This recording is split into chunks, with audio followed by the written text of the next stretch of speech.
আসসালামু আলাইকুম, welcome everyone.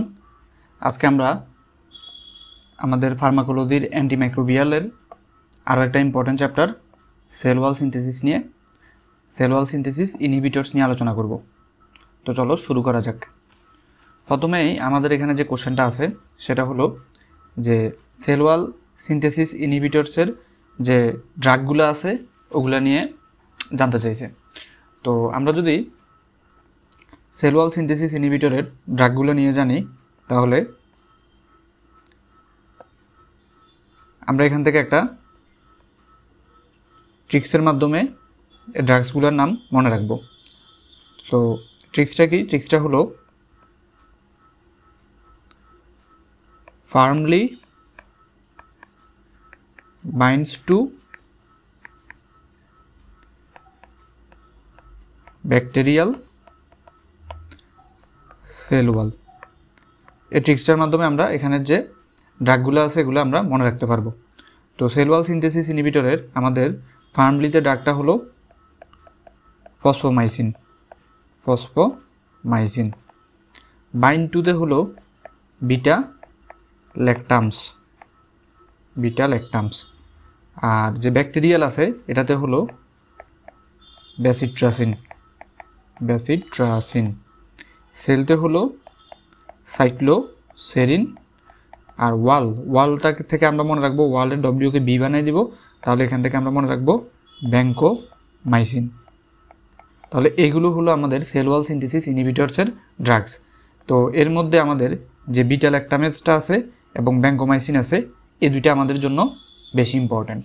এখন এখান থেকে আমরা একটু এদের যে মেকানিজম অফ অ্যাকশন আছে, মেকানিজম অফ অ্যাকশনটা সম্পর্কে একটু শর্টভাবে দেখে ফেলি।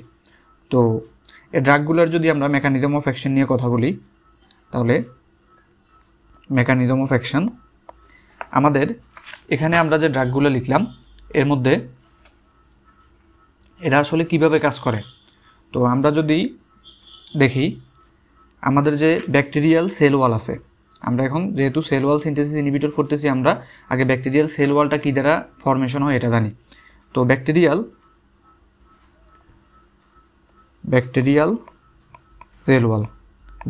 সেল ওয়ালটা তৈরি হয় পেপটিডোগ্লাইকান দ্বারা। পেপটিডোগ্লাইকান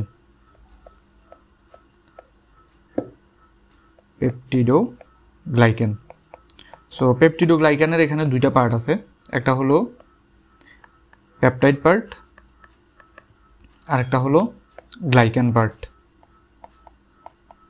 তো এখানে মূলত কি হবে, আমরা যদি দেখি এটা যদি একটা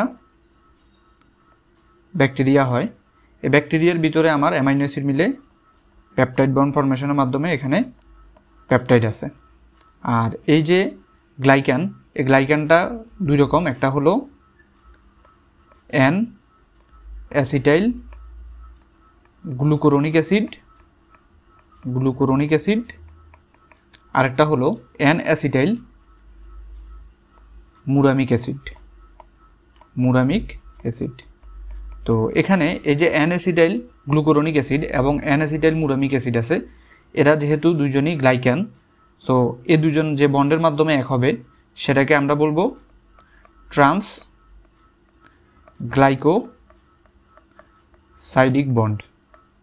ট্রান্সগ্লাইকোসাইডিক বন্ডের মাধ্যমে এই দুজন এক হয়। এবং এই যে একটা পেপটাইড, এই যে এখানে আমরা যে পেপটাইডটা দেখতে পাচ্ছি, এই পেপটাইডটা পরবর্তীতে এদের সাথে যে বন্ডের মাধ্যমে অ্যাড হয় সেটাকে আমরা বলি ট্রান্স পেপটাইডেস বন্ড। তাহলে এখানে কি হচ্ছে, আমি যদি আবার একটু বলি, আমাদের যে ব্যাকটেরিয়াল সেল ওয়াল সেখানে পেপটিডোগ্লাইকান দ্বারা ফর্মেশন হয়। তো পেপটিডোগ্লাইকানের প্রথমে যে গ্লাইকান দুইটা আছে, অ্যাসিটাইল গ্লুকুরোনিক অ্যাসিড এবং অ্যাসিটাইল মুরামিক অ্যাসিড, এরা দুইজন আগে একসাথে হয়ে যাবে। এরা যার মাধ্যমে একসাথে হয় সেটাকে আমরা বলি ট্রান্সগ্লাইকোসাইডিক বন্ড। আর এদের সাথে পরবর্তীতে এসে এই পেপটাইডটা বন্ড ফর্মেশনের মাধ্যমে আমার পেপটিডোগ্লাইকানটা তৈরি করবে। তো পেপটাইডটা যার মাধ্যমে বন্ড ফর্মেশন করবে এদের সাথে, সেটা হলো গিয়ে ট্রান্সপেপটাইডেজের মাধ্যমে। তাহলে এখানে আমরা দেখতে পেলাম আমাদের কাছে দুইটা ইম্পর্ট্যান্ট আমাদের এনজাইম আছে, একটা হলো ট্রান্সপেপটাইডেজ আর একটা হলো যে ট্রান্সগ্লাইকোসাইডেজ। তাহলে আমরা এখন এখান থেকে দেখব আমাদের এখানে আমরা যেটা দেখতে পেলাম, আমাদের যে ড্রাগগুলো আছে এগুলোর মধ্যে ফসফোমাইসিন, বিটা ল্যাকটাম, ভ্যানকোমাইসিন। তো এখান থেকে আমরা যে বিটা ল্যাকটাম আছে এবং ভ্যানকোমাইসিন আছে এই দুইটা নিয়ে আমাদের মেইনলি আলোচনা। তো বিটা ল্যাকটামটা কীভাবে কাজ করে, এখান থেকে বিটা ল্যাকটামটা কাজ করবে মেইনলি এটা এই যে ট্রান্সপেপটাইডের এনজাইমটা আছে এটাকে ইনহিবিট করে দিবে। তো এটাকে যদি ইনহিবিট করে দেয় তাহলে আমার যে পেপটাইড পার্টটা আছে সেটা গিয়ে আমাদের গ্লাইকোসাইডিক পার্টের সাথে বন্ড করতে পারবে না, সো সেল ওয়াল সিনথেসিস হবে না। আর এখানে যে ভ্যানকোমাইসিন আছে, ভ্যানকোমাইসিনটা কী করবে, ভ্যানকোমাইসিনটা এই যে ট্রান্সগ্লাইকোসাইডিক বন্ড আছে এটাকে ইনহিবিট করে দিবে। যদি ভ্যানকোমাইসিন ট্রান্সগ্লাইকোসাইডিক বন্ডকে ইনহিবিট করে দেয় তাহলে এই যে দুইটা গ্লাইকোসাইড অ্যানাসিটাইল গ্লুকারোনিক অ্যাসিড এবং মুরামিক অ্যাসিড এরা আর বন্ড হতে পারবে না, এরা বন্ধন করতে পারবে না। তাহলে আমার যে গ্লাইকান ফাটটা আছে গ্লাইকান ফাটটাই এখানে আর ফর্মেশন হলো না। তো যেহেতু গ্লাইকান ফাট ফর্মেশন হয় না তাহলে আর এখানে পেপটিডোগ্লাইকানও ফর্মেশন হবে না। অ্যাজ এ রেজাল্ট আমার যে সেল ওয়াল আছে সেল ওয়ালটাও কী হবে না, সিনথেসিস হবে না। সো আশা করি এখান থেকে এই জিনিসটা আমরা বুঝতে পারছি। তাহলে আমরা জাস্ট মনে রাখবো যে বিটা ল্যাকটামস যারা, বিটা ল্যাকটামসের মেকানিজম অ্যাকশন হবে ট্রান্সপেপটাইডসকে ইনহিবিট করার মাধ্যমে, ভ্যানকোমাইসিনের মেকানিজম অফ অ্যাকশন হবে ট্রান্সগ্লাইকোসাইডিককে ইনহিবিট করার মাধ্যমে। আশা করি এতটুকু আমরা বুঝতে পারছি। এখন এরপরে আমরা যদি আমাদের পরবর্তী কোশ্চেনগুলোতে যাই, এখানে আমাদের পরের যে কোশ্চেনটা আছে এখানে বলছে যে বিটা ল্যাকটামস অ্যান্টিবায়োটিক, বিটা ল্যাকটামস অ্যান্টিবায়োটিক কারা আছে তাদের নাম বলার জন্য। তো বিটা ল্যাকটামস অ্যান্টিবায়োটিক এর মধ্যে আমরা যেগুলো মনে রাখবো সেগুলো হলো আমাদের এখানে আছে পেনিসিলিন, এরপরে আছে সেফালোস্পোরিন, আর আছে আমাদের মনোব্যাকটাম, আর আছে কার্বাপেনাম। এগুলো হলো আমাদের এখান থেকে যে বিটা ল্যাকটাম অ্যান্টিবায়োটিক। তো আমরা এই যে বিটা ল্যাকটাম আছে, বিটা ল্যাকটামস নিয়ে আমরা এখন পড়াশোনা করছি, আমরা বিটা ল্যাকটামসের পার্টটাতে চলে এসেছি। তো এখানের মধ্যে আমরা কী কী পড়বো, আমরা এখানে পেনিসিলিন সম্পর্কে জানবো, সেফালোস্পোরিন, মনোব্যাকটাম এবং কার্বাপেনাম। তো এগুলো সম্পর্কে আমরা জানবো। আমরা আজকের এই ভিডিওতে পেনিসিলিনটাকে মেইনলি ফোকাস করব, আর নেক্সট ভিডিওতে বাকি যে তিনটা আছে এগুলো নিয়ে আমরা পড়বো এবং এর মাধ্যমে আমরা আমাদের যে সেল ওয়াল সিনথেসিস ইনহিবিটর আছে এটা আমরা কমপ্লিট করে ফেলবো। তো আমরা যদি এখানে বিটা ল্যাকটাম অ্যান্টিবায়োটিকগুলো দেখতে যাই তাহলে বিটা ল্যাকটাম অ্যান্টিবায়োটিকের একটা মেইন যে ফিচার সেটা হলো বিটা ল্যাকটাম অ্যান্টিবায়োটিকের মধ্যে বিটা ল্যাকটাম রিং আছে। এখন আমাদেরকে জানতে হবে যে এই বিটা ল্যাকটাম রিংটা আসলে কেমন। যদি আমি একটা বিটা ল্যাকটাম রিং ড্র করার চেষ্টা করি তাহলে এই যে এটা হলো আমার যে বিটা ল্যাকটাম রিং, এটা হলো আমার আই। এই বিটা ল্যাকটাম রিংয়ের সাথে আমার এই যে আরও একটা রিং যুক্ত হচ্ছে, এটা হলো সেকেন্ড রিং। এই যে সেকেন্ড রিং, এই সেকেন্ড রিংটা এই যে ফার্স্ট রিং যেটা, এই ফার্স্ট রিংটা প্রত্যেক বিটা ল্যাকটামের ক্ষেত্রেই সেম, এটা সবার ক্ষেত্রেই সেম। কিন্তু এই যে সেকেন্ড রিং যেটা, এটা এক একটা বিটা ল্যাকটামসের ক্ষেত্রে এক এক রকম হয় এবং এই বিটা ল্যাকটামসের নামগুলো তখন চেঞ্জ হয়ে যায়। কোনোটার ক্ষেত্রে হয় পেনিসিলিন, কোনোটার মধ্যে হবে সেফালোস্পোরিন, কোনোটাতে হবে কার্বাপেনাম। তো এই যে আলাদা আলাদা আমরা নাম পাচ্ছি বা আলাদা আলাদা স্ট্রাকচার পাবো, এটা কেন পাবো, এই যে আমার সেকেন্ড রিংয়ে চেঞ্জের জন্য। আশা করি এই জিনিসটা আমরা বুঝতে পারছি।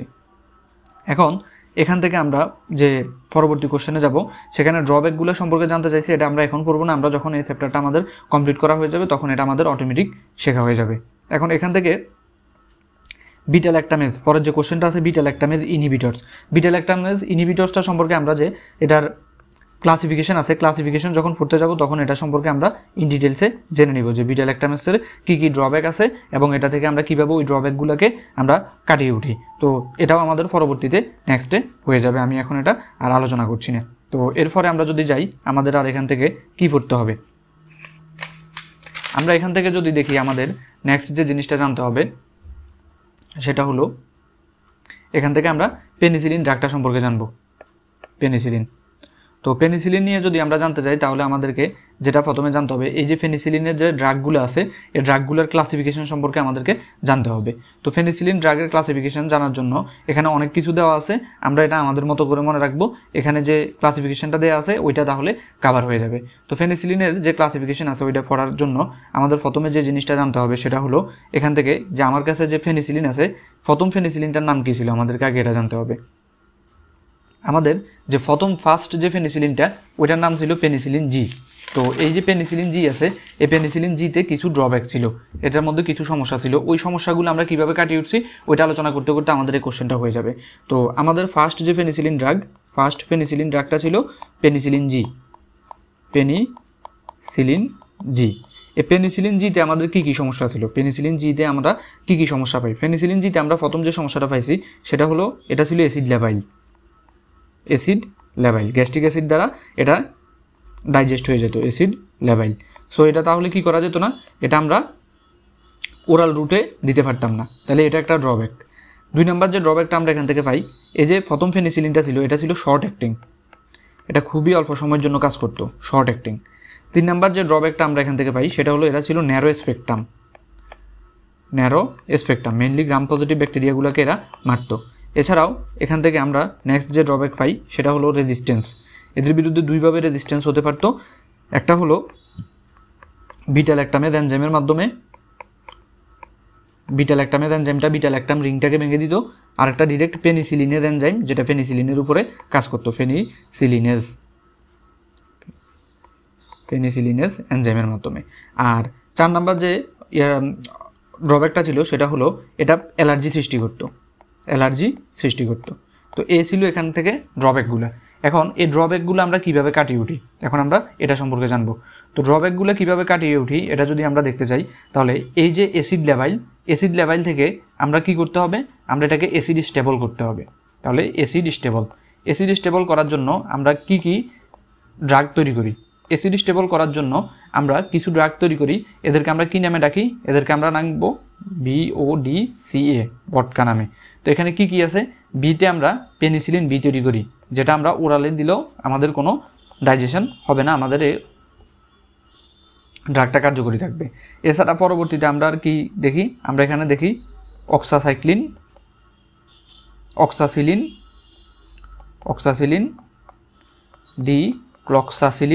ডিক্লক্সাসিলিন, এরপরে ছিল আমাদের ক্লক্সাসিলিন, আর ছিল অ্যাম্পিসিলিন অ্যান্ড অ্যামোক্সিসিলিন। তাহলে আমাদের প্রথম যে সমস্যাটা ছিল যে অ্যাসিড লেভেল, এই জিনিসটা আমরা সলভ করে ফেললাম এই যে বটকা ড্রাগগুলো দিয়ে। এই বটকা ড্রাগগুলো দিয়ে আমরা কি করলাম, এই জিনিসটাকে সলভ করে ফেললাম। এই ড্রাগগুলো আর আমাদের কি হবে না, আমরা এগুলো ওরালি নিতে পারবো, আমাদের কোনো সমস্যা হবে না। নেক্সট আমরা যে সমস্যাটা দেখি সেটা হলো এটা ছিল কি শর্ট অ্যাক্টিং। তো শর্ট অ্যাক্টিংয়ের যে সমস্যা ছিল এটা আমরা কীভাবে সলভ করি, তো শর্ট অ্যাক্টিংয়ের সমস্যা আমরা যেভাবে সলভ করি সেটা হলো আমরা এদেরকে লং অ্যাক্টিং বানাবো। তাহলে আমার 2 নাম্বার যে পয়েন্ট হবে সেটা হলো লং অ্যাক্টিং। তো আমরা এদেরকে কীভাবে লং অ্যাক্টিং করতে পারি, লং অ্যাক্টিং করার জন্য আমাদের কাছে 2টা পদ্ধতি আছে। আমরা 2টা পদ্ধতি নিয়ে দেখি, আলোচনা করি। প্রথমটা হলো প্রো বেনিসিড কম্পিটিশন। তো প্রো বেনিসিড কম্পিটিশনটা কি, আমরা যে পেনিসিলিনটাকে দিই, পেনিসিলিনটা আমাদের কোন রুটে এক্সক্রিট হয়, পেনিসিলিনটা আমাদের রেনাল রুটে এক্সক্রিট হয়। এখন পেনিসিলিনটা রেনাল রুটে এক্সক্রিট হওয়ার হার অনেক বেশি, কিন্তু যখন আমরা পেনিসিলিনের সাথে কি করব, আমরা প্রোবেনিসিডটাকে দিয়ে দিব, ওই প্রোবেনিসিডটা কি করবে, রেনালের কিডনির যে জায়গা দিয়ে আমাদের যে পেনিসিলিনটা এক্সক্রিট হয়ে যেত ওই সেম জায়গাতে প্রোবেনিসিডটাও এক্সক্রিট হতে যাবে, এবং কিডনির ওই স্থানে পেনিসিলিনের চেয়ে প্রোবেনিসিডের এক্সক্রিট হওয়ার পরিমাণটা বেশি থাকবে। এবং যেহেতু প্রোবেনিসিডের এখানে অ্যাফিনিটি বেশি, তাহলে প্রোবেনিসিড বেশি বের হবে, কিন্তু আমার যে পেনিসিলিনটা আছে পেনিসিলিনটা আমার বডিতে থেকে যাবে। তাহলে আমার পেনিসিলিনের যে অ্যাকশন আছে, পেনিসিলিনের অ্যাকশনটা এখানে কী হবে, বৃদ্ধি পাবে। তাহলে এই হলো গিয়ে আমাদের প্রোবেনিসিড কম্পিটিশন। প্রোবেনিসিড কী করে, সে কিডনির যে জায়গা দিয়ে পেনিসিলিনটা বের হবে ওই জায়গায় সে গিয়ে কম্পিটিশন করে পেনিসিলিনটাকে ভিতরে রেখে দেয়, সে নিজে বের হয়ে যায়। তাহলে এটাই হলো প্রোবেনিসিড কম্পিটিশন। নেক্সট আমরা আরও 2টা প্রসেস করি, এগুলোকে বলা হয় ডিপোর্ট পেনিসিলিন। ডিপোর্ট পেনিসিলিনগুলো কী করে, ডিপোর্ট পেনিসিলিনগুলো মাসেলে গিয়ে জমা থাকে, ডিপোর্ট পেনিসিলিন। তো ডিপোর্ট পেনিসিলিনগুলো মাসেলে গিয়ে জমা থাকে, এরা কারা, এরা হলো 1 নম্বরে যেটা সেটা হলো বেনজেথিন পেনিসিলিন জি, আর 2 নম্বর যেটা সেটা হলো প্রোকেইন পেনিসিলিন জি। এই দুজন কি করে, এই দুজন আমাদের যে মাসেল আছে মাসেলে জমা থাকবে, ডিপোর্ট পেনিসিলিন মাসেলে ডিপোর্ট থাকবে। তাহলে এদেরকে আমরা কোন রুটে দিব, এদেরকে আমরা ইন্ট্রামাসকুলার রুটে দিব। আমাদের এই ইনফরমেশনটা এখান থেকে জানা লাগবে। তাহলে আমরা এদেরকে কোন রুটে দিলাম, ইন্ট্রামাসকুলার রুটে দিলাম। তাহলে এখান থেকে আমরা লং অ্যাক্টিং যে ড্রাগগুলো আছে এগুলো সম্পর্কে জেনে ফেললাম। আমরা এখানে প্রোবেনিসিড দেখলাম, আমরা এখানে ডিপোর্ট পেনিসিলিন দেখলাম। নেক্সট আমাদের এখান থেকে যে ড্রব্যাকটা আমরা দেখতে পাচ্ছি সেটা হলো ন্যারো স্পেকট্রাম। এই ড্রাগগুলা শুধুমাত্র গ্রাম পজিটিভ ফেনিসিলিন, প্রথম যে ফেনিসিলিন ছিল ফেনিসিলিন জি, সেটা গ্রাম পজিটিভ ব্যাকটেরিয়ার ক্ষেত্রে কাজ করতো, কিন্তু গ্রাম নেগেটিভ ব্যাকটেরিয়ার ক্ষেত্রে কাজ করতে পারতো না। তো এই যে ন্যারো স্পেকট্রামের সমস্যা আছে এটা সলভ করার জন্য আমরা নিয়ে আসলাম ওয়াইড স্পেকট্রাম ফেনিসিলিন। তাহলে আমাদের পরবর্তী যে পয়েন্ট সেটা হলো ওয়াইড স্পেকট্রাম ফেনিসিলিন কারা, ওয়াইড স্পেকট্রাম। তো ওয়াইড স্পেকট্রাম পেনিসিলিন নিয়ে যদি আমরা কথা বলি, এটা আমরা মনে রাখবো একটা ছন্দের মাধ্যমে, যেটা হলো ACT ম্যাপ। তো ACT ম্যাপ থেকে আমরা কি মনে রাখবো, ACT ম্যাপের আন্ডারে যে ড্রাগগুলো আসবে এই ড্রাগগুলো হলো ওয়াইড স্পেকট্রাম। যেহেতু এরা ওয়াইড স্পেকট্রাম তাহলে আর আমাদের কি হচ্ছে না, আমাদের যে ন্যারো স্পেকট্রামের সমস্যা ছিল ওইটা দূর হয়ে গেল। তাহলে এতে হলো দুইটা ড্রাগ, একটা হলো অ্যাম্পিসিলিন, আরেকটা হলো অ্যামোক্সিসিলিন। নেক্সট আমরা সিআইতে যেটা মনে রাখবো এটা হলো কার্বেনিসিলিন। টাইতে মনে রাখবো টাইকার্সিলিন। এমে মনে রাখবো ম্যাজলোসিলিন। এতে মনে রাখবো এজলোসিলিন। আর লাস্টের যে পি আছে পিতে মনে রাখবো পিপারসিলিন। তাহলে এই যে ড্রাগগুলা এরা সবাই হলো ওয়াইড স্পেকট্রাম। তাহলে এরা সবাই কি ওয়াইড স্পেকট্রাম। তাহলে আমার যে ন্যারো স্পেকট্রামের সমস্যা ছিল এটাও আমি সলভ করে ফেললাম ওয়াইড স্পেকট্রাম ড্রাগ দেওয়ার মাধ্যমে। আর এরপরে আমরা যে সমস্যাটা দেখতে পাই সেটা হলো রেজিস্ট্যান্স। তো রেজিস্ট্যান্সটা নিয়ে আমি একটু আলাদাভাবে একটু পরে আলোচনা করব। আমি এখান থেকে এখন এই যে অ্যালার্জির যে প্রবলেম আছে এটা আলোচনা করে ফেলি। রেজিস্ট্যান্সটা আমি একটু ডিটেলসে আলোচনা করব অ্যালার্জিটা শেষ করার পরে। তো অ্যালার্জির যে সমস্যাটা এটার জন্য কি করা হতো, আমরা অ্যালার্জির ক্ষেত্রে এখানে হাইপার সেন্সিটিভিটি রিয়েকশনগুলো দেখতে পেতাম। তো টাইপ 1 হাইপার সেন্সিটিভিটি রিয়েকশন। তো এই জিনিসটাকে প্রিভেন্ট করার জন্য আমরা কি করতাম, আমরা যে প্রসেসটা ফলো করি সেটা হলো স্কিন টেস্ট করি। আমরা ইন্ট্রাডার্মালি স্কিন টেস্ট করি। স্কিন টেস্ট কীভাবে করি, ইন্ট্রাডার্মালি। তো ইন্ট্রাডার্মালি স্কিন টেস্ট কি, আমরা অল্প পরিমাণ ফেনিসিলিন আগে রোগীর ইন্ট্রাডার্মালির পেশেন্টের বডিতে পুশ করে দেখি। তো ওই অল্প পরিমাণ পুশ করার পরে যদি দেখি তার মধ্যে কোনো হাইপার সেন্সিটিভিটি রিয়েকশন দেখা যাচ্ছে, অ্যালার্জি দেখা যাচ্ছে, তখন আর আমরা এই ড্রাগটা পুশ করি না। যদি দেখি যে তার মধ্যে দেখা যায় কোনো সমস্যা দেখা যাচ্ছে না, ওই ক্ষেত্রে আমরা ওই রোগীকে ফেনিসিলিন দিই। তো যে অ্যালার্জি সমস্যাটা আছে এটা আমরা স্কিন টেস্টের মাধ্যমে দূর করতে পারি। এখন আমাদের একটা পয়েন্টই বাদ গেছে, সেটা হলো এই যে রেজিস্ট্যান্স আছে, রেজিস্ট্যান্সটা সম্পর্কে আমরা এখন পড়ব। তো রেজিস্ট্যান্সটা নিয়ে চলো পড়া যাক। তো রেজিস্ট্যান্সটা আমি এদিক দিয়ে একটু আলোচনা করি ছোটো করে। তো রেজিস্ট্যান্স থেকে আমরা যেটা দেখব, আমাদের রেজিস্ট্যান্সের যে সমস্যা ছিল সেটা আমরা কীভাবে কাটিয়ে উঠি রেজিস্ট্যান্স। তো রেজিস্ট্যান্সটা আমরা এখান থেকে কিভাবে মূলত পেনিসিলিনটা রেজিস্ট্যান্স হয়। পেনিসিলিন রেজিস্ট্যান্স হয় এনজাইম ইনহিবিশনের মাধ্যমে। এনজাইম ইনহিবিশন আমরা দেখতে পাইছি যে এনজাইমের মাধ্যমে কি করা হয়, এনজাইমের মাধ্যমে পেনিসিলিনটাকে ইনঅ্যাক্টিভেট করে দেওয়া হয়। এখন কোন কোন এনজাইমের মাধ্যমে ইনঅ্যাক্টিভেট করা হয়েছে, আমাদের এখানে দুইটা এনজাইম ছিল। একটা ছিল বিটা ল্যাকটামেজ। তাহলে আমরা যদি এখানে বিটা ল্যাকটামেজ নিয়ে বলি, বিটা ল্যাকটামেজ কী করে, বিটা ল্যাকটামেজ যে বিটা ল্যাকটাম রিংটা আছে ওটাকে শেষ করে ফেলে। আর আরেকটা আছে পেনিসিলিনেজ।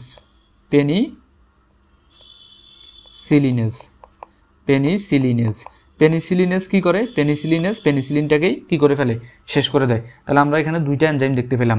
তো প্রথমে যেটা আছে বিটা ল্যাকটামেজের যে রেজিস্ট্যান্স আছে এই রেজিস্ট্যান্সটাকে কাটানোর জন্য আমরা কিছু কম্বিনেশন ইউজ করি। এই কম্বিনেশনগুলো দিলে আমার আর বিটা ল্যাকটামেজের প্রতি যে বিটা ল্যাকটামেজের রেজিস্ট্যান্সটা আছে এটা থাকে না। তো কি কম্বিনেশন, আমরা এখানে তিনটা কম্বিনেশন দেখি। প্রথম যে কম্বিনেশন সেটা হলো ক্লাবুলোনিক অ্যাসিডের সাথে যদি মিক্স করি আমি অ্যামোক্সিসিলিন দিই, তাহলে ওই ক্ষেত্রে আর অ্যামোক্সিসিলিনটা কি হয় না, অ্যামোক্সিসিলিনটাকে রেজিস্ট্যান্স আর হয় না। 2 নম্বরে আমরা যদি পিপারসিলিন যেটা ছিল পিপারসিলিন এটার সাথে যদি আমরা তাজোব্যাকটাম দিই, তাহলে ওই ক্ষেত্রে আর এটার কি থাকে না, যে রেজিস্ট্যান্সটা ছিল পিপারসিলিনের প্রতি ওই রেজিস্ট্যান্সটা আর কাজ করে না। আর নেক্সট যেটা, আমরা যদি অ্যাম্পিসিলিন এটার সাথে অ্যাম্পিসিলিনের সাথে সালব্যাকটাম দিই, তখন কি হবে, অ্যাম্পিসিলিনের সাথে সালব্যাকটাম দিলে এখানের যে রেজিস্ট্যান্সটা ছিল ওই রেজিস্ট্যান্সটা তখন দূর হয়ে যায় এবং তখন আর কোনো কাজ করতে পারে না। এভাবে আমরা এখান থেকে অ্যামোক্সিসিলিন, পিপারাসিলিন এবং অ্যাম্পিসিলিন এই ড্রাগগুলোকে আমরা যে রেজিস্ট্যান্স ছিল রেজিস্ট্যান্স মুক্ত করতে পারি। তাহলে এটা গেল আমার একটা রেজিস্ট্যান্সের সলভ। 2 নাম্বার আমার যে সমস্যা এখানে সেটা হলো পেনিসিলিনেজ এনজাইমের কারণে আমার পেনিসিলিন ড্রাগটা কী হয়ে যায়, ডাইজেস্ট হয়ে যায়। তো এই যে পেনিসিলিনেজ এনজাইমটা আছে, পেনিসিলিনের এনজাইমকে প্রিভেন্ট করার জন্য আমরা নতুন কিছু ড্রাগ তৈরি করি যেগুলো এই পেনিসিলিনের এনজাইমের এগেনস্টে কাজ করতে পারে। কি এগুলো হলো কক্সাসাইক্লিন, এরপরে আছে অক্সাসাইক্লিন, এরপরে আছে নেপসিলিন, ডিক্লক্সাসিলিন,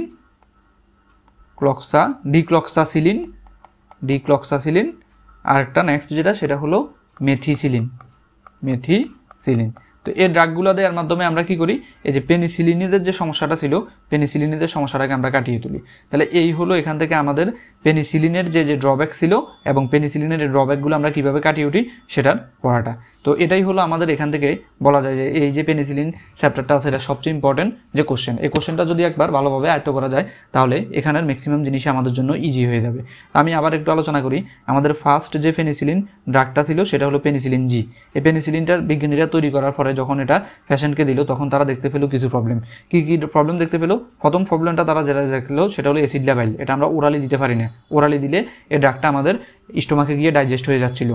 তো এটা প্রথম একটা সমস্যা। 2 নাম্বার আমরা দেখলাম এটার অ্যাক্টিং শর্ট, এটা খুবই অল্প সময়ের জন্য কাজ করে, তাহলে এটা লং অ্যাক্টিং করতে হবে। 3 নাম্বার আমরা দেখলাম যে এটা ন্যারো স্পেকট্রাম, এটা শুধুমাত্র গ্রাম পজিটিভ ব্যাকটেরিয়ার ক্ষেত্রে কাজ করতো, সো এটাও ঠিক করা লাগবে।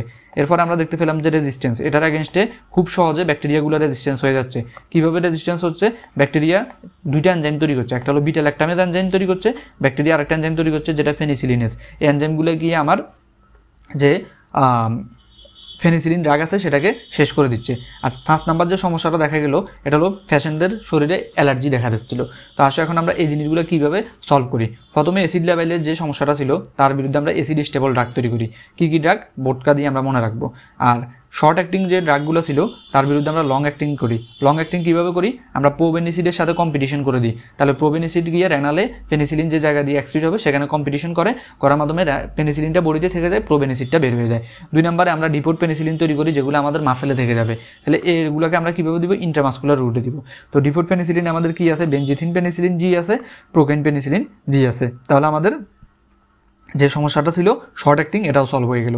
এরপরে আমরা এখান থেকে ন্যারো স্পেকট্রামের যে সমস্যাটা ছিল সেটা সলভ করার জন্য আমরা কিছু ওয়াইড স্পেকট্রাম ড্রাগ তৈরি করে ফেলি পেনিসিলিন থেকে। এরা কারা? এরা হলো এসিটি ম্যাপ, অ্যাম্পিসিলিন, অ্যামোক্সিসিলিন, কার্বেনিসিলিন, টিকারসিলিন, ম্যাজুলুসিলিন, অ্যাজুলুসিলিন, পিপারসিলিন। তাহলে এই ড্রাগগুলো হলো আমার ওয়াইড স্পেকট্রাম। আর এরপর আমরা রেজিস্ট্যান্সটা সম্পর্কে যদি দেখি, রেজিস্ট্যান্স থেকে আমরা দেখলাম যে দুইভাবে ব্যাকটেরিয়ার বিরুদ্ধে রেজিস্ট্যান্স করে, দুইটা এনজাইম প্রোডাকশনের মাধ্যমে। একটা হলো বিটা ল্যাকটামেজ এনজাইম আর একটা হলো পেনিসিলিনের এনজাইম। পেনিসিলিনের এনজাইমেরগুলোকে আমরা কীভাবে ফাঁস কাটাই? ক্লক্সাসিলিন, অক্সাসিলিন, নেফিসিলিন, ডিক্লক্সাসিলিন এবং মেথিসিলিন। এই ড্রাগগুলো আমার এই পেনিসিলিন এনজাইমের এগেনস্টে কাজ করতে পারে। আর এখান থেকে আমরা বিটা ল্যাকটামেজের এগেনস্টে কীভাবে কাজ করি? আমরা এখানে কম্বিনেশন তৈরি করার মাধ্যমে কাজ করি। কী কী কম্বিনেশন? আমরা অ্যামোক্সিসিলিনের সাথে কাকে দিই? আমরা অ্যামোক্সিসিলিনের সাথে এখানে দিই আমরা ক্লাবুলুনিক অ্যাসিডকে। আমরা এমপিসিলিনের সাথে কাকে দিই? সালবেক্টামকে। আমরা পিপারসিলিনের সাথে কাকে দিই? টোজাবেক্টামকে। তো এই জিনিসগুলো কম্বিনেশন করার মাধ্যমে আমরা বিটা ল্যাকটামেজের যে সমস্যাটা ছিল এটাও দূর করি। আর লাস্ট যে প্রবলেম যেটা দেখতে পাই আমরা পেশেন্টদের ক্ষেত্রে অ্যালার্জি হয় সেটা আমরা স্কিন টেস্ট করার মাধ্যমে দূর করতে পারি। তাহলে এই হলো এখানে আমাদের টোটাল যে পেনিসিলিনের সবচেয়ে ইম্পর্টেন্ট কোশ্চেনটা, সেটা যে পেনিসিলিনের ড্রব্যাকগুলো কী কী এবং এই জিনিসগুলো আমরা কীভাবে কাটিয়ে তুলি। আশা করি এটা আমাদের কাছে এখন ক্লিয়ার হয়ে গেল। এখন চলো আমরা আমাদের যে বইতে ক্লাসিফিকেশন দেওয়া আছে ওইটা দেখি। বইয়ের ক্লাসিফিকেশন না দিয়ে আমি এখানে যে ক্লাসিফিকেশন দিছি এটা দিলেও হবে, যে অ্যাসিড লেভেল ড্রাগ কোনগুলা, এরপরে লং অ্যাক্টিং কোনগুলা, ওয়াইড স্পেকট্রাম কোনগুলা, এভাবে দিয়ে আমরা লিখতে পারি। এরপরও গাইডে যেভাবে আছে আমরা এটা একটু দেখি। প্রথম হলো according to the source, natural সোর্সের মধ্যে আছে আমাদের পেনিসিলিন জি, পেনিসিলিন বি। এরপরে আমরা যদি বলি সেমি সিনথেটিকের মধ্যে আমরা কী কী দিব? এখান থেকে আমরা দুইটা ড্রাগ মনে রাখলে হবে, অ্যাম্পিসিলিন, অ্যামোক্সিসিলিন, আর বাকি যেগুলো আছে এগুলো আমরা দিয়ে দিলে হবে। এরপরে ন্যারো স্পেকট্রাম হলো প্রথম যেটা তৈরি হয়েছে পেনিসিলিন জি। আর ব্রড স্পেকট্রামগুলো আমরা মনে রাখছি কি দিয়ে? এসিটি ম্যাপ দিয়ে। এসিটি ম্যাপের আন্ডারে যে ড্রাগগুলো আছে এগুলো হলো আমার কেমন? এসিটি ম্যাপের আন্ডারে ড্রাগগুলো হলো আমার ব্রড স্পেকট্রাম। তো ব্রড স্পেকট্রামের পরবর্তীতে আমরা যেটা এখানে দেখতে পাই সেটা হলো এখানে এক্সটেন্ডেড স্পেকট্রামের মধ্যে আবার আমার আরও কিছু ড্রাগ আছে যেমন কার্বেনিসিলিন, ম্যাজুলুসিলিন, অ্যাজুলুসিলিন, এগুলো আমরা এখানে পাই। এরপরে যদি আমরা দেখি ডিউরেশন অফ অ্যাকশন, কিছু আছে শর্ট অ্যাক্টিং, কিছু আছে ইন্টারমিডিয়েট অ্যাক্টিং, আর কিছু আছে লং অ্যাক্টিং। শর্ট অ্যাক্টিং কোনটা? Penicillin G. আর লং অ্যাক্টিং কোনটা? লং অ্যাক্টিংয়ের মধ্যে আমরা দেখলাম যে আমাদের বেনজিথিন পেনিসিলিনটা আছে, আর প্রোকেইন যে পেনিসিলিনটা আমরা তৈরি করছি সেটা হলো ইন্টারমিডিয়েট অ্যাক্টিং। তাহলে আমাদের এই জিনিসটা গেল। এরপরে ওরালের মধ্যে আমরা কাকে দিতে পারবো? পেনিসিলিন বি কে দিতে পারবো, ঠিক আছে। আর প্যারেন্টালের মধ্যে আমরা কাকে দিব? ইমিউনোগ্লোবিন জি, যেটা আইবি রুটে দিই। আর বেনজিথিন পেনিসিলিন, প্রোকেইন পেনিসিলিন, এগুলো আমরা ইন্টারমাসকুলার রুটে দিই। এ সম্পর্কে আমি অলরেডি আলোচনা করে ফেলছি। আর এরপরে হলো গিয়ে পেনিসিলিনের যে রেজিস্ট্যান্স আছে, রেজিস্ট্যান্সের জন্য পেনিসিলিনের রেজিস্ট্যান্স ড্রাগগুলো দিছে এখানে। এরপরে হলো গিয়ে বিটা ল্যাকটামেজ ইনহিবিটর ড্রাগগুলো দিছে এখানে। সো বইয়ের যে ক্লাসিফিকেশন আছে এটাও আমরা দেখছি, তবে আমার মনে হয় আমরা আমাদের যে ক্লাসিফিকেশনটা শিখছি এটা আমাদের জন্য বেশি ইজি। এখান থেকে আমরা ফার্স্টটা টাইপ দিয়ে আমরা আমাদের যে ক্লাসিফিকেশনটা আছে সেটা দিয়ে দিব। প্রথমে আমরা দিব কি? আমরা প্রথমে দিব যে আমাদের যে অ্যাসিড লেভেল দিব পেনিসিলিন জি, আর অ্যাসিড স্টেবলের আন্ডারে দিব আমরা যে ড্রাগগুলো শিখছি বোটকা দিয়ে ওইগুলা। নেক্সট আমরা দিব শর্ট অ্যাক্টিংয়ের আন্ডারে আমরা পেনিসিলিন জি এবং পেনিসিলিন বি কে দিব। আর লং অ্যাক্টিংয়ের আন্ডারে আমরা তাহলে কি করব? আমরা এখান থেকে যে বিটা আমাদের যে প্রোবেনিসিড আছে, প্রোবেনিসিডটা দিব, এবং ডিপোর্ট পেনিসিলিন আছে, এই দুইটার নাম দিয়ে দিব। তাহলে আমাদের 2 পয়েন্ট শেষ। এরপরে নেক্সট যেটা সেটা হলো ন্যারো স্পেকট্রাম। ন্যারো স্পেকট্রামের মধ্যে আমরা পেনিসিলিন জি এর নাম দিব, আর ওয়াইড স্পেকট্রামের মধ্যে এসিটি ম্যাপ দিয়ে দিব। তাহলে এটাও হয়ে গেল। আর এখান থেকে রেজিস্ট্যান্সের ক্ষেত্রে আমরা দিয়ে দিব যে বিটা ল্যাকটামেজের এগেনস্টে যেগুলো কাজ করে এবং পেনিসিলিনের এগেনস্টে যেগুলো কাজ করতে পারে ওইগুলোর নাম দিয়ে দিব। তাহলে আমার মনে হয় যে ক্লাসিফিকেশনটা আমরা বইয়ের মতো না শিখে আমরা আমাদের মতো শিখলে ওইটাই আমাদের জন্য বেটার। তাহলে আমরা এখান থেকে ক্লাসিফিকেশন যেটা আছে সেটাও দেখে ফেললাম। ক্লাসিফিকেশন যদি শেষ হয় এর পরবর্তীতে আমরা যেটাতে যাব সেটা হলো যে এখান থেকে আমাদের পরবর্তী কোশ্চেন যেটা সেটা হলো mention the mechanism of action of penicillin. Mechanism action of penicillin, mechanism of action of penicillin. তো এটা যদি আমরা দেখি আমাদের যে পেনিসিলিন ড্রাগটা আছে, পেনিসিলিনটা কোন ধরনের ড্রাগ? আমাদের এই যে পেনিসিলিন ড্রাগটা আছে, পেনিসিলিনটা হলো একটা বিটা ল্যাকটামেজ ড্রাগ। তাহলে পেনিসিলিন কি ড্রাগ? পেনিসিলিন হলো আমাদের বিটা ল্যাকটামেজ ড্রাগ। আমরা যদি এখানে দেখি আমাদের পেনিসিলিনটা হলো beta lactamase, beta lactamase, beta lactamase. আমরা অলরেডি কিছুক্ষণ আগে আলোচনা করে আসছি যে আমাদের এখানে আমরা মেইনলি দুইটা ড্রাগ নিয়ে পড়ব। একটা হলো বিটা ল্যাকটামেজ, ল্যাকটামেজ, ল্যাকটামেজ, আরেকটা হলো ব্যাঙ্কোমাইসিন, ব্যাঙ্কোমাইসিন। আমাদের যে সেল ওয়াল সিনথেসিস ইনহিবিটর আছে, সেল ওয়াল সিনথেসিস ইনহিবিটর, সেখানে আমরা মেইনলি দুইটা ড্রাগ নিয়ে পড়ি, বিটা ল্যাকটামেজ এবং হলো ব্যাঙ্কোমাইসিন। তো বিটা ল্যাকটামেজ যে ড্রাগগুলো আছে, বিটা ল্যাকটামেজ ড্রাগগুলোর মধ্যে আমরা দেখছি যে এরা কিভাবে কাজ করে। এরা আমাদের যে ট্রান্সপেপটাইডেজ আছে, ট্রান্সপেপটাইডেজটাকে ব্লক করার মাধ্যমে কাজ করে। তাহলে এরা কিভাবে কাজ করে? এরা ট্রান্সপেপটাইডেজ রিঅ্যাকশনটাকে ব্লক করে, ট্রান্সপেপটাইডেজ রিঅ্যাকশনকে কি করে? ব্লক করে। আর এখান থেকে ব্যাঙ্কোমাইসিন যারা আছে তারা কিভাবে কাজ করে? ব্যাঙ্কোমাইসিনটা কাজ করে ট্রান্সগ্লাইকোসাইডেজ লিঙ্কেজকে কি করার মাধ্যমে? ব্লক করার মাধ্যমে, গ্লাইকোসাইডেজকে ব্লক করার মাধ্যমে। তাহলে আমরা এই জিনিসটা এখান থেকে দেখে ফেললাম যে সেল ওয়াল সিনথেসিস ইনহিবিটরের মাধ্যমে কে কাজ করে? Beta lactam. আচ্ছা, এখান থেকে আমি একটা জিনিস মেনশন করতে ভুলে গেছি, সেটা হলো আমাদের যে বিটা ল্যাকটামেজের যে ড্রাগগুলো আছে, বিটা ল্যাকটামেজের ড্রাগগুলো সম্পর্কে একটু আমাদেরকে জানতে হবে। বিটা ল্যাকটামেজের ড্রাগের আন্ডারে আমাদের আসলে কে কে আছে? তো বিটা ল্যাকটামেজ ড্রাগের আন্ডারে আমরা এখন পড়তেছি কি? আমরা পেনিসিলিন নিয়ে পড়তেছি। এছাড়া আমাদের আরও যে ড্রাগগুলো আছে সেগুলো সম্পর্কে আমাদের জানতে হবে। তো পেনিসিলিন ছাড়া এখানে কে কে আছে? পেনিসিলিন ছাড়া এখানে পেনিসিলিন আছে, পেনিসিলিনের বাইরে এখানে আছে সেফালোস্পোরিন আছে, সেফালোস্পোরিন, তারপরে এখানে আছে মনোব্যাকটাম আছে, এছাড়াও এখানে আছে কার্বাপেনাম আছে। তাহলে আমরা এই 4টা ড্রাগ নিয়ে মেইনলি আমরা সেফালোস্পোরিনের বিটা ল্যাকটামেজের আন্ডারে পড়ি, যার মধ্যে আজকে আমরা পেনিসিলিনটা কভার করব। তো এখন যদি আমরা বলি যে আমাদের এখানে কোশ্চেনটা আসছে কি, এটা হলো mechanism of action of penicillin, পেনিসিলিনটা কীভাবে কাজ করে। তাহলে আমরা যদি বলি পেনিসিলিন হলো বিটা ল্যাকটামেজের আন্ডারে, তাহলে বিটা ল্যাকটামেজের ড্রাগগুলো কীভাবে কাজ করে? ট্রান্সপেপটাইডেজকে ব্লক করার মাধ্যমে। এখন এই জিনিসটাই আমরা এখান থেকে দেখতে পাবো। আমরা যদি আমাদের যে কোশ্চেনটা আছে এটার অ্যান্সারটা এখানে খেয়াল করি, তাহলে আমরা কি দেখতে পাই? এই যে পেনিসিলিনটা কীভাবে কাজ করতেছে, penicillin binds to enzyme transpeptidase, enzyme ট্রান্সপেপটাইডের সাথে এটা বাইন্ড করে। বাইন্ড করার মাধ্যমে সে কী করে? কোথায় বাইন্ড করে? ব্যাকটেরিয়াল সেল ওয়ালে। এরপরে এটা কী করে? এই যে ইনহিবিট করে কাকে? ইনহিবিট করে ট্রান্সপেপটাইডেজ এনজাইমকে, এবং ট্রান্সপেপটাইডেশন যে রিঅ্যাকশন আছে সেটাকে সাপ্রেস করে দেয়। অ্যাজ এ রেজাল্ট কী হয়? পেপটিডোগ্লাইকান সিনথেসিস ইনহিবিট হয়ে যায়। আমাদের যে পেপটিডোগ্লাইকানটা কি? এটা হলো আমার ব্যাকটেরিয়াল সেল ওয়াল, ঠিক আছে? আমাদের ব্যাকটেরিয়াল সেল ওয়ালটা কি দ্বারা তৈরি? পেপটিডোগ্লাইকান দ্বারা তৈরি। তাহলে ব্যাকটেরিয়াল সেল ওয়ালটার ফর্মেশন হচ্ছে না। ব্যাকটেরিয়াল সেল ওয়াল যদি ফর্মেশন না হয় তাহলে এখানে কি হয়? এখানে ব্যাকটেরিয়াল সেল ওয়াল যেহেতু দুর্বল, তাহলে লাইসিসও ব্যাকটেরিয়াল সেল ওয়াল হয়ে যাবে, এবং এখানে কি হবে?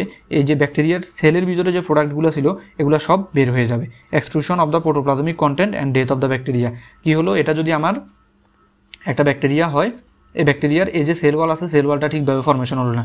সেল ওয়াল ফর্মেশন যদি ঠিকভাবে না হয় তাহলে এখানে ভিতরে যে কন্টেন্টগুলো আছে এগুলো তখন কী হয়ে যায়? বের হয়ে যায়। এই জিনিসটাই এখানে বলছে। তাহলে এখান থেকে আমাদের মেইন একটা কথাই মাথা রাখতে হবে, যেটা আমাদের মেইন বোঝা দরকার, সেটা হলো এখানে এনজাইম ট্রান্সপেপটাইডেজকে ইনহিবিট করা হয়। এনজাইম ট্রান্সপেপটাইডেজ ইনহিবিটকে যদি আমরা এখান থেকে বুঝতে পারি তাহলে বাকি জিনিসগুলো লেখা আমাদের জন্য কোনো ব্যাপার না। তাহলে আশা করি এই কোশ্চেনটা আমাদের কাছে ক্লিয়ার হলো। এটা যদি ক্লিয়ার হয় আমাদের মেকানিজম অ্যাকশন যেটা আছে এটা শেষ। আমরা এখন পরবর্তীতে যেটা দেখব সেটা হলো এই যে একটা কোশ্চেন আছে, এটা হলো limitations and disadvantage of penicillin G. এটা অলরেডি আমরা আলোচনা করে ফেলছি। কি কি ছিল? প্রথম হলো এটা ছিল কি? এটা ছিল অ্যাসিড ল্যাভাইল। এরপরে 2 নম্বরে ছিল এটা ছিল শর্ট অ্যাক্টিং। 3 নম্বরে আমরা যেটা দেখলাম এটা ছিল ন্যারো স্পেকট্রাম।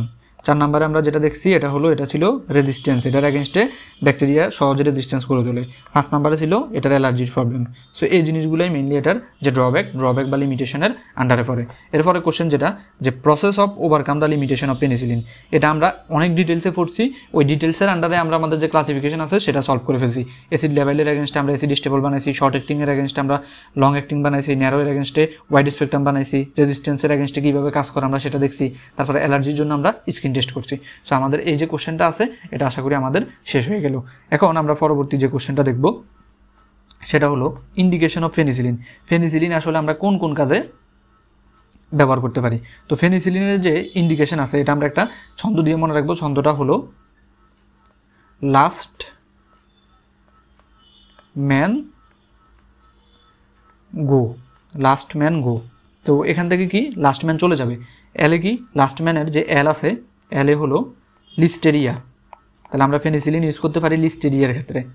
এতে হলো কি অ্যাক্টিনোমাইকোসিসের এগেনস্টে আমরা কি করতে পারবো, পেনিসিলিন ব্যবহার করতে পারবো। এসটে হলো সিফিলিসে আমরা পেনিসিলিন ইউজ করতে পারবো। টিতে হলো টিটেনাসের এগেনস্টে আমরা পেনিসিলিন ইউজ করতে পারবো।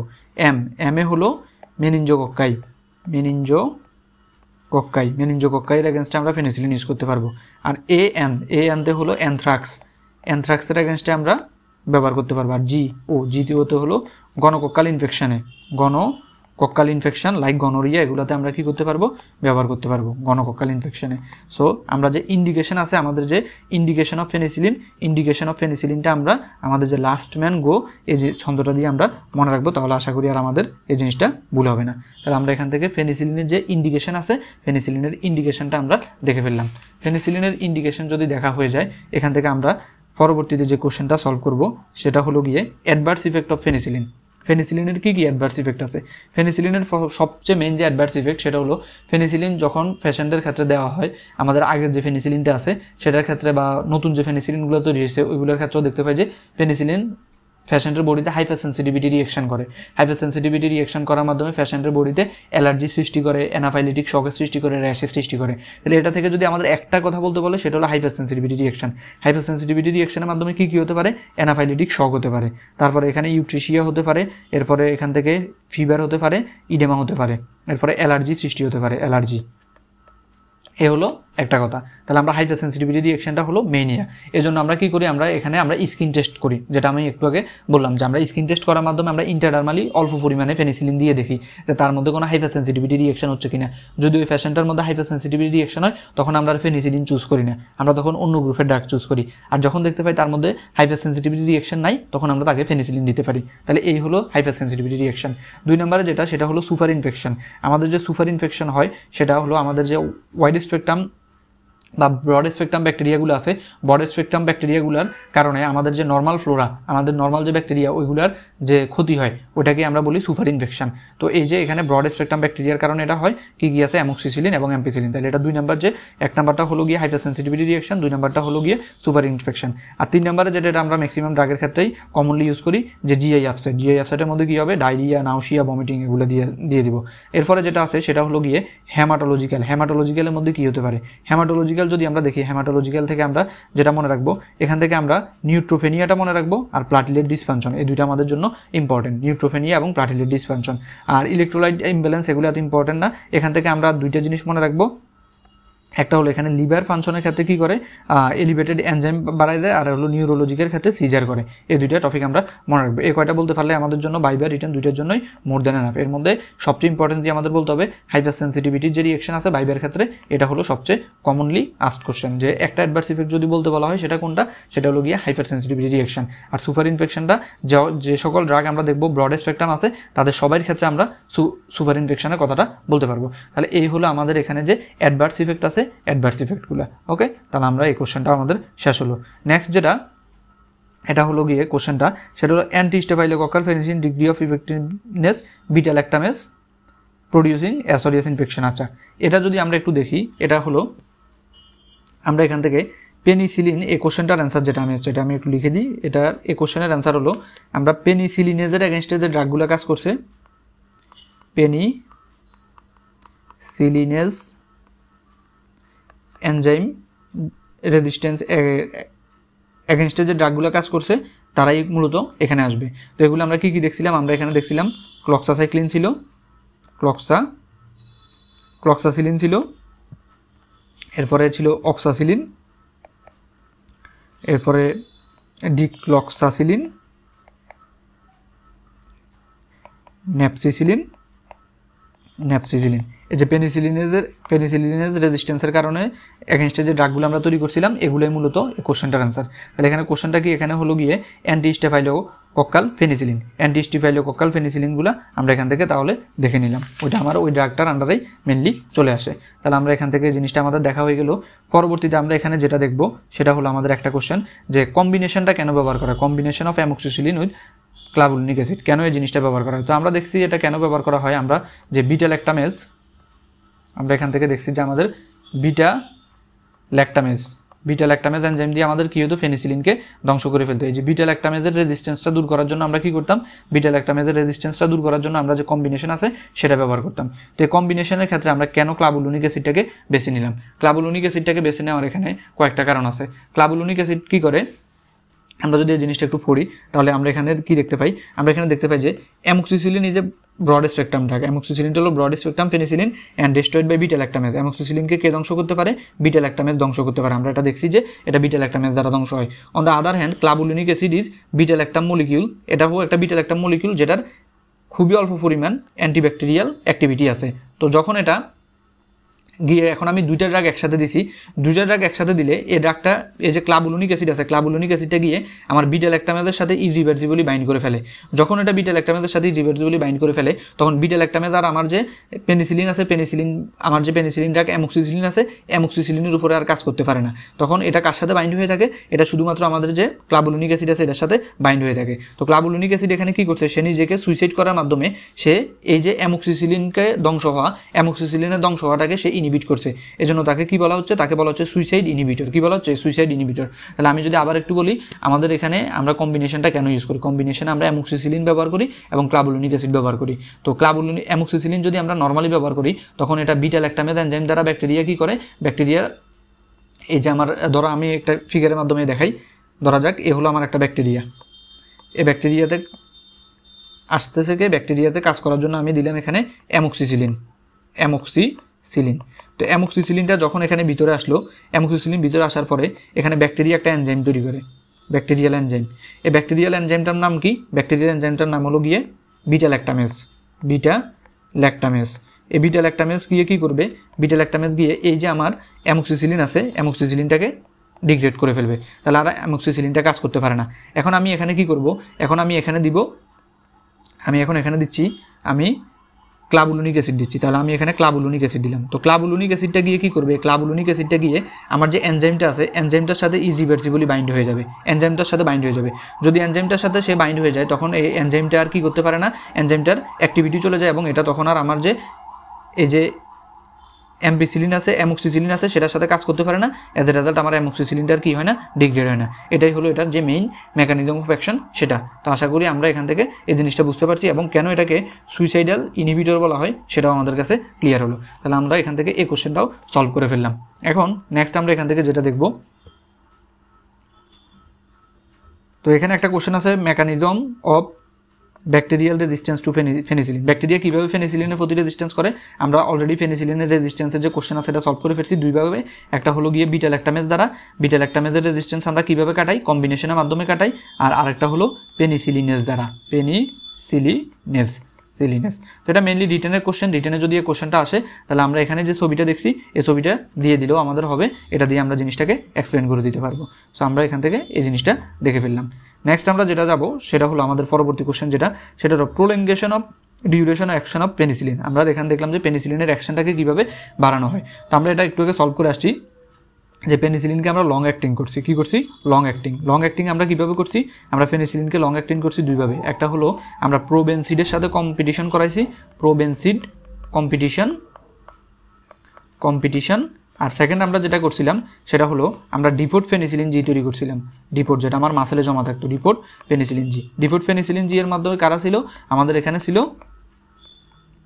ডিপোর্ট পেনিসিলিন জি আমরা করছি। তো এখানে আমরা দেখি আমাদের এই জিনিসটা বলা হয়েছে যে এই যে প্রোবেনসিডের কথা বলা হয়েছে, আরেকটা বলা হয়েছে গিয়ে কি ডিপোর্টের মাধ্যমে, এই যে মাসেলে ডিপোর্টের মাধ্যমে by decreasing absorption of penicillin resistant depot, এটার মধ্যে হলো পেনিসিলিন জি বেনজাথিন, তো যেটা তৈরি হয় বেনজাথিন পেনিসিলিন, আরেকটা হলো প্রোকেইন পেনিসিলিন। এই জিনিসটা আমরা এখান থেকে দেখে নিলাম। আমরা এটা আগেও দেখে ফেলছি যে আমাদের লং অ্যাক্টিনগুলো কীভাবে কাজ করে, একটা হলো প্রোবেনসিডের মাধ্যমে, আরেকটা হলো আমার যে ডিফোর্ট মাসেলের মাধ্যমে থাকার মাধ্যমে। তাহলে আমাদের এখানে প্রোলিঙ্গেশনের যে কোশ্চেনটা আছে এটাও সলভ হয়ে গেল। তাহলে আমরা এখান থেকে এগুলো দেখে নিলাম। এখন এখান থেকে আমরা পরবর্তীতে যেটা দেখব সেটা হলো আমরা একটা জিনিস দেখলাম যে ম্যানেজমেন্ট অফ অ্যানাফাইলিটিক শক ইন ফেনিসিলিন। আমরা বললাম যে ফেনিসিলিনটা কী করে, ফেনিসিলিন হলো আমার এমন একটা ড্রাগ, এটা আমার কী করতে পারে, ফেনিসিলিনটা আমার বডিতে হাইপার সেন্সিটিভিটি রিয়েকশন ঘটায়। হাইপার সেন্সিটিভিটি রিয়েকশন মানে কি, আমার বডিতে অ্যালার্জি সৃষ্টি হবে, হাইপার সেন্সিটিভিটি রিয়েকশন ঘটায়। তো এটারে হাইপার সেন্সিটিভিটি রিয়েকশন যদি কারো শরীরে হাইপার সেন্সিটিভিটি রিয়েকশনের একটা এক্সাম্পল হলো গিয়ে অ্যানাফাইলিটিক শক, যখন হাইপার সেন্সিটিভিটি রিয়েকশন অনেক বেশি হয়ে যায় তখন অ্যানাফাইলিটিক হয় এবং পেশেন্টটা শকে চলে যায়, তখন ওই শকের পেশেন্টটাকে আমরা কীভাবে ট্রিটমেন্ট করব। এটা মেনলি আমাদের ভাইবার কোশ্চেন, যে কোনো একটা পেশেন্টকে দেখা গেল পেনিসিলিন দেওয়া হলো, পেনিসিলিন দেওয়ার পর ওই পেশেন্টের মধ্যে কী বলে যে অ্যানাফাইলিটিক শক ডেভেলপমেন্ট করলো, তাহলে তুমি ওই পেশেন্টটাকে কীভাবে ট্রিটমেন্ট করবা। তো এখান থেকে আমাদের একটা অ্যান্সারই মাথায় রাখতে হবে, সেটা হলো আমরা তাকে ইঞ্জেকশনের মাধ্যমে ইন্টারভেনাসলি অ্যাড্রেনালিন দিব। কারণ অ্যাড্রেনালিনটি কি, অ্যাড্রেনালিনটা হলো আমার DOC, drug of choice in anaphylactic shock. Adrenaline আমার কি, অ্যাড্রেনালিন হলো ডিওসি ইন অ্যানাফাইলিটিক শক। তাহলে আমরা DOC in anaphylactic shock adrenaline দিয়ে দিব। এটা আমাদের ভাইবার কোশ্চেন, আশা করি এটাতে ভাইবাতে ধরলে আমরা ইনশাল্লাহ পারবো। তাহলে এখান থেকে আর আমাদের তেমন কিছু নাই, compare and contrast between penicillin G and amoxicillin. Penicillin G হলো আগের ড্রাগটা, অ্যামক্সিসিলিন হলো নতুনটা, এই জিনিসটা আমরা এখান থেকে দেখব। আর এখানে আমরা পরবর্তীতে যেটা দেখবো, এখানে আমাদের দুইটা ড্রাগ বলছে, একটা হলো অ্যামক্সিসিলিন আর একটা হলো গিয়ে অ্যাম্পিসিলিন। এখান থেকে আমরা একটা জিনিসই মনে রাখবো যে অ্যামক্সিসিলিন, যেটা অ্যামক্সিসিলিন হলো আমাদের বেটার চয়েস, এটার ক্ষেত্রে সব কিছু ভালো, বেটার চয়েস, অ্যামক্সিসিলিনটা হলো আমার বেটার চয়েস। তাহলে আমাদের এখান থেকে এই জিনিসগুলো দেখা হয়ে গেল। আর এখানে কিছু বক্স দেওয়া আছে পার্থক্যের, এগুলো আমরা দেখে নিব। তাহলে এর মাধ্যমে আমাদের কি হলো, আমাদের যে পেনিসিলিনটা আছে পেনিসিলিনটা শেষ হয়ে গেল। তাহলে আমরা আজকের যে ক্লাস আছে এখানে আমরা পেনিসিলিনটা কভার করলাম। আমরা পরবর্তীতে বিটা ল্যাকটামেজের বাকি যে ড্রাগগুলো আছে, বিটা ল্যাকটামেজের আমার বাকি কী ড্রাগ ছিল, আমরা এখান থেকে পেনিসিলিনটা পড়লাম। আমাদের এখনও বাকি আছে সেফালোস্পোরিন বাকি আছে, তারপরে কার্বাপেনাম বাকি আছে, মনোব্যাকটাম বাকি আছে। এই যে সেফালোস্পোরিন, কার্বাপেনাম, মনোব্যাকটাম, এই তিনটা আমি নেক্সট ভিডিওতে আলোচনা করব। এবং আমাদের আর যেটা বাকি আছে ব্যাঙ্কোমাইসিন, ওইটাও আমি ওই ভিডিওর সাথে ইনশাল্লাহ একসাথে আলোচনা করে দিব। তাহলে আমাদের এখান থেকে এই টপিকটা যে সেল ওয়াল সিনথেসিস ইনহিবিটর যে ড্রাগগুলো আছে এগুলো সম্পর্কে ইনশাল্লাহ পড়া হয়ে যাবে। তো ধন্যবাদ সবাইকে, আসসালামু আলাইকুম।